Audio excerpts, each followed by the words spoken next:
Channel को subscribe करें एवं बेल आइकन को प्रेस करें ताकि आपको लेटेस्ट नोटिफिकेशन मिलते रहें। नमस्कार साथियों, एजुकेशन स्पेशल चैनल में आप सभी का स्वागत है। साथियों, जैसा कि आप सभी को विदित है कि एजुकेशन स्पेशल यूट्यूब चैनल एक ऐसा ऑनलाइन प्लेटफॉर्म है जिसके माध्यम से आपको समय समय पर शैक्षणिक गतिविधियों एवं शैक्षणिक गतिविधियों में होने वाले परिवर्तन से अवगत कराया जाता है। इसी परिप्रेक्ष्य में आज हम प्रश्न बैंक 2020-2021 की चर्चा करेंगे। प्रश्न बैंक लोक शिक्षण संचालनालय द्वारा जारी किया गया है, जिसमें इस वर्ष की जो वार्षिक परीक्षाएं होने वाली हैं, वो चाहे बोर्ड परीक्षा हो, चाहे 9वीं और 11वीं की परीक्षा हो, चाहे 10वीं और 12वीं की बोर्ड परीक्षा हो, उससे संबंधित प्रश्न इस प्रश्न बैंक से ही लगभग पूछे जाएंगे। तो जो डी और E1 और E2 के विद्यार्थी हैं उनको इन प्रश्न बैंक से तैयारी करें। साथ ही साथ इन प्रश्न बैंक में जितने भी प्रश्न हैं उनकी आप अच्छे से तैयारी कर लें। वीडियो की शुरुआत करने से पहले यदि आप चैनल पर नए हैं और अभी तक आपने चैनल को सब्सक्राइब नहीं किया है तो मित्रों, सबसे पहले आप चैनल को सब्सक्राइब कर लें और बेल आइकन को प्रेस कर लें ताकि आने वाले वीडियो के नोटिफिकेशन आपको मिलते रहेंगे। साथ ही साथ वीडियो को बिना स्किप किए हुए अंत तक देखें ताकि पूरा प्रश्न बैंक का जो है आपको आसानी से समझ में आ जाएगा।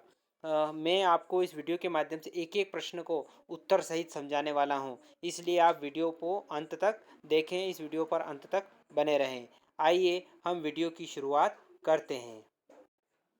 साथियों, आज हम कक्षा 9वीं का विज्ञान के प्रश्न बैंक के बारे में चर्चा करेंगे। विज्ञान के कौन कौन से प्रश्न महत्वपूर्ण हैं, जो परीक्षा की दृष्टि से महत्वपूर्ण हैं, उनको हम चर्चा करेंगे। तो सबसे पहले चैप्टर फर्स्ट जो है हमारे कोर्स से हटा दिया गया है, हमारे आसपास के पदार्थ। अध्याय 2 के महत्वपूर्ण प्रश्नों को जानेंगे, रिक्त स्थान को जानेंगे, इसके प्रश्नों को जानेंगे और इसके बाद अगले चैप्टर को समझेंगे। पहला है विलयन एक मिश्रण है, तो इसका सही उत्तर है रिक्त स्थान में समांगी मिश्रण। दो या दो से अधिक मिश्रणी द्रवों में 25 के कम अंतर उनके मिश्रण को रिक्त स्थान विधि द्वारा पृथक किया जा सकता है। तो साथियों, इसका उत्तर है प्रभाजी आसवन विधि द्वारा उसको पृथक किया जा सकता है। अगला है बर्फ जल तथा जलवाष्प के रिक्त स्थान गुण समान होते हैं, तो इनके रासायनिक गुण समान होते हैं। अगला है कोलाइडी विलयन द्वारा प्रकाश की किरणों का फैलना टिंडल प्रभाव कहलाता है। पुष्प की पंखुड़ियों के निचोड़ से रंजक को पृथक करने में रिक्त स्थान विधि प्रयुक्त होती है, तो वो विधि होती है आसवन विधि। उस विधि को आसवन विधि कहा जाता है। आसूत जल रिक्त स्थान विधि से प्राप्त किया जाता है। जो आसूत जल होता है वो आसवन विधि द्वारा प्राप्त किया जाता है।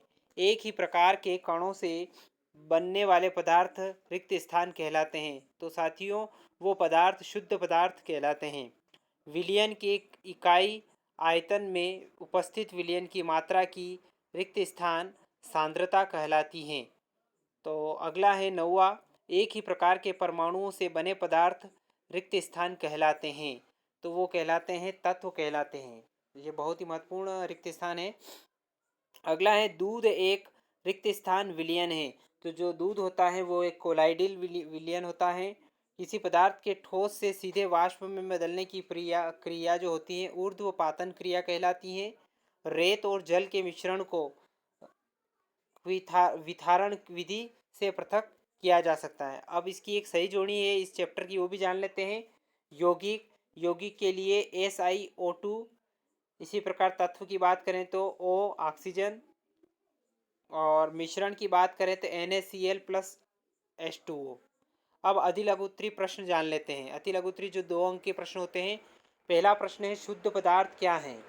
साथियों, ऐसे पदार्थ जिनमें सभी कण समान रासायनिक प्रकृति के होते हैं वे शुद्ध कहलाते हैं। एक शुद्ध पदार्थ एक ही प्रकार के कणों से मिलकर बना होता है, यानी कि एक ही प्रकार के कणों से जो मिलकर बना पदार्थ होता है वो शुद्ध पदार्थ कहलाता है। अगला है क्या हमारे आसपास के पदार्थ शुद्ध हैं। तो साथियों, इसका उत्तर जानेंगे हम। जब अपने चारों ओर देखते हैं तो पाते हैं कि सभी पदार्थ दो या दो से अधिक भाग अवयवों के मिलने से बने। उदाहरण के लिए समुद्र का जल, खनिज, मिट्टी आदि सभी मिश्रण हैं। इसी प्रकार से अन्य विभिन्न वस्तुएं जैसे दूध, जल, वसा आदि भी मिश्रण हैं। यह सभी वस्तुएं विभिन्न पदार्थों के मिश्रण हैं, अतः शुद्ध नहीं हैं। तीसरा प्रश्न है, मिश्रण से आप क्या समझते हैं? मिश्रण दो या दो से अधिक शुद्ध पदार्थों को अनिश्चित अनुपात में, इनका फिक्स अनुपात नहीं होता है, अनिश्चित होता है, में मिलने से बने पदार्थ जिनमें उनके अवयवों के गुण विद्यमान रहते हैं मिश्रण कहलाते हैं। मिश्रण कितने प्रकार के होते हैं? तो अवयवों की प्रकृति के अनुसार विभिन्न प्रकार के मिश्रणों का निर्माण होता है। इस तरह मिश्रण के कई प्रकार होते हैं, जैसे समांगी मिश्रण, विषमांगी मिश्रण आदि। अगला प्रश्न है, विलयन क्या है? विलयन का उत्तर जानेंगे। विलयन दो या दो से अधिक पदार्थों का समांगी मिश्रण होता है, जैसे नींबू जल, सोडा जल आदि विलयन के ही उदाहरण हैं। अगली परिभाषा है, तत्व किसे कहते हैं? एक ही प्रकार के परमाणुओं से मिलकर बने पदार्थ तत्व कहलाते हैं, जैसे सोना, चांदी, तांबा, लोहा, एल्यूमिनियम आदि, ये सभी तत्व कहलाते हैं। अगला है, यौगिक किसे कहते हैं?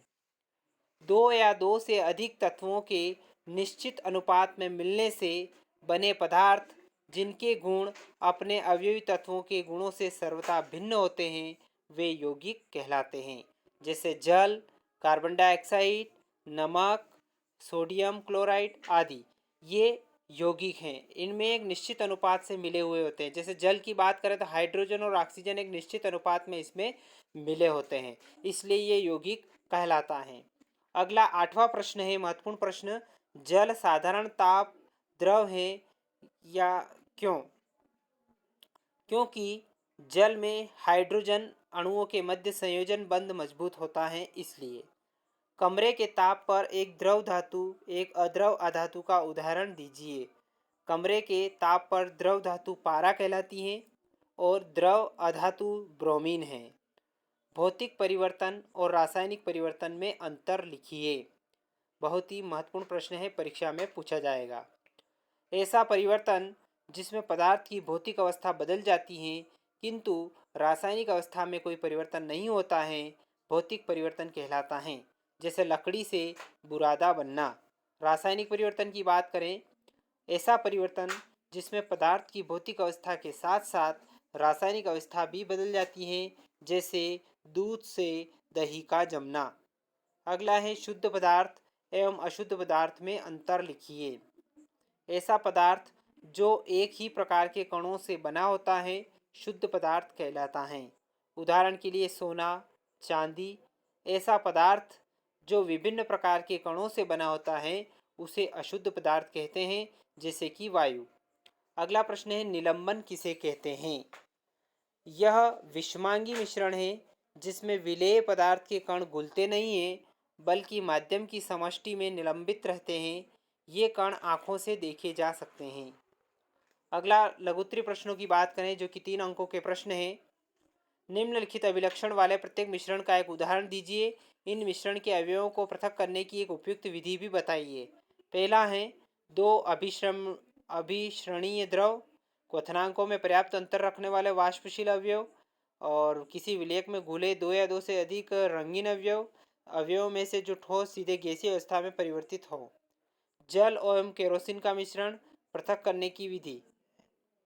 पेट्रोल एवं डीजल का मिश्रण, आसवन विधि, जिसको प्रभाजी आसवन कहते हैं। काली स्याही का जल में विलयन, क्रोमेटोग्राफी विधि। और नमक और अमोनियम क्लोराइड का मिश्रण, इसको दूर करने की विधि है ऊर्ध्वपातन विधि। अब अगला प्रश्न है, एक तत्व अत्यधिक ध्वनिक तथा तन्य है, आप इस तत्व को किस श्रेणी में वर्गीकृत करेंगे? इस तत्व के अन्य अभिलक्षणों को बताइए। इस तत्व को धातु तत्व की श्रेणी में वर्गीकृत करेंगे। इस तत्व के अभिलक्षण निम्नलिखित हैं। यह आघातवर्धनीय है, यह ऊष्मा एवं विद्युत का सुचालक है, यह चमत्कारिक होता है, यह सामान्यतः ठोस तथा कठोर होता है। अब बात करते हैं अगले प्रश्न की। एक संतृप्त विलयन बनने के लिए 36 ग्राम क्लोराइड को 100 ग्राम जल में 293 केल्विन पर घोला जाता है तो इस तापमान की सांद्रता ज्ञात कीजिए। ये एक सवाल है। तो 36 ग्राम द्रव्यमान है, विलेयक द्रव्यमान 100 ग्राम है, तो विलयन का द्रव्यमान हो जाएगा, विलेय का द्रव्यमान और विलायक द्रव्यमान दोनों को हम जोड़ेंगे तो 136 ग्राम हो जाएगा। अब सांद्रता ज्ञात करने का सूत्र है विलेय का द्रव्यमान बटे विलयन का द्रव्यमान गुणित 100, 36 बटे 136 गुणित 100। तो इसको अगर हम डिवाइड करेंगे तो 26.47 293 केल्विन ताप पर सांद्रता होगी। अगला प्रश्न है, आपको रेत, लोहे, छीलन, अमोनियम क्लोराइड, सोडियम क्लोराइड युक्त मिश्रण दिया गया। इस मिश्रण में इन अवयवों को पृथक करने के लिए प्रयुक्त प्रक्रियाओं को समझाइए। दिए गए मिश्रण के अवयवों को पृथक करने की प्रक्रिया के सुझाव इस प्रकार हैं। पहला सुझाव, सर्वप्रथम मिश्रण को एक पात्र में रखकर उसमें चुंबक घुमाते हैं, जिससे लोहे की छीलन पृथक हो जाती है। इसे चुंबक के पृथक कर अलग कर लेते हैं। दूसरा सुझाव है, मिश्रण में से ऊर्ध्वपातन की प्रक्रिया द्वारा ऊर्ध्वपातन अमोनियम क्लोराइड को पृथक कर देते हैं। तीसरा सुझाव है, शेष मिश्रण को जल में घोलते हैं, जिससे सोडियम क्लोराइड जल में घुलनशील होने के कारण घुल जाता है, जिससे रेत नीचे तली में बैठ जाती हैं। चौथा है, इस विभाजन को फिल्टर पत्र से छानते हैं तो रेत फिल्टर पत्र के ऊपर अवशेष के रूप में बचता है तथा सोडियम क्लोराइड निस्यंद फिल्ट्रेट के रूप में बीकर में एकत्र हो जाता है। सोडियम क्लोराइड वाले निस्यंत विलयन को गर्म करते हैं तो जल वाष्पीकृत होकर उड़ जाता है तथा सोडियम क्लोराइड के क्रिस्टल शेष रह जाते हैं। अगला बहुत ही महत्वपूर्ण प्रश्न है, मिश्रण और यौगिक में अंतर स्पष्ट कीजिए। मिश्रण और यौगिक में अंतर निम्नलिखित हैं। पहला अंतर है, दो या दो से अधिक शुद्ध पदार्थों के द्वारा बिना रासायनिक क्रिया के निर्मित पदार्थ मिश्रण होता है। यौगिक की बात करें तो दो या दो से अधिक तत्वों के रासायनिक क्रिया के फलस्वरूप निर्मित पदार्थ यौगिक होता है। मिश्रण में इनमें घटकों के गुण विद्यमान होते हैं। इसमें घटकों के गुण सदैव भिन्न होते हैं। इसमें घटकों को भौतिक विधियों द्वारा सुगमता से पृथक किया जा सकता है और इसको भौतिक विधियों द्वारा पृथक नहीं किया जा सकता है। अगला प्रश्न है, विद्यार्थियों के एक समूह में गत्थे का एक बॉक्स लिया है तथा इस बॉक्स को एक छिद्र बनाकर एक टार्च लगा दिया तथा दूसरे पार्श्व पर प्रकाश को देखने के लिए एक अन्य छिद्र बना दिया। दूध के नमूने को एक कांच के बीकर में लेकर बॉक्स में रख दिया। उन्हें यह देखकर आश्चर्य हुआ कि बीकर में लिया गया दूध प्रदीप्त करता है। उन्होंने इस क्रियाकलाप को नमक का विलयन लेकर करने का प्रयास किया, परंतु पाया कि इसमें प्रकाश सामान्य रूप से निकल जाता है। तो बताइए कि दूध क्यों प्रदीप्त हुआ? क्या यह परिघटना का नाम? नमक के विलयन से समान परीक्षण प्रेक्षित नहीं हुए? क्या आप दूध के विलयन द्वारा दर्शाए गए प्रभाव के समान प्रदर्शित करने वाले दो अन्य विलयन के नाम सुझा सकते हैं? अब तीनों के उत्तर मैं आपको बता देता हूँ। पहला का उत्तर है, दूध एक कोलाइडी विलयन है जिसके कण प्रकाश को फैलाने की प्रवृत्ति रखते हैं, इसलिए दूध प्रदीप्त हुआ और इस परिघटना का नाम टिंडल प्रभाव है। दूसरा है, नमक का विलयन शुद्ध विलयन जो टिंडल प्रभाव का गुण नहीं रखता, इसलिए समान परिणाम प्रेक्षित प्राप्त नहीं हुए। और तीसरे का है कोहरा और धुंध। तो साथियों, आज के चैप्टर में बस इतना ही। अगले वीडियो में हम इससे आगे के महत्वपूर्ण प्रश्न उत्तर को जानेंगे प्रश्न बैंक के। तो यहाँ तक के लिए आप वीडियो में बने रहें, इसके लिए बहुत बहुत धन्यवाद। एक बार और आपसे निवेदन है, यदि आपने अभी तक चैनल को सब्सक्राइब नहीं किया है तो मित्रों, सबसे पहले आप चैनल को सब्सक्राइब कर लें, बेल आइकन को प्रेस कर लें, ताकि आने वाले वीडियो के नोटिफिकेशन आपको मिलते रहेंगे। साथ ही साथ वीडियो पर आप कमेंट करें, अपने सुझाव हमें दें, ताकि आगे और भी हम इसमें जो सुधार करना हो अगले वीडियो में हम सुधार कर सकें। धन्यवाद, एक बार और धन्यवाद बहुत बहुत। और वीडियो देखने के लिए। साथ ही साथ जय हिंद, जय भारत।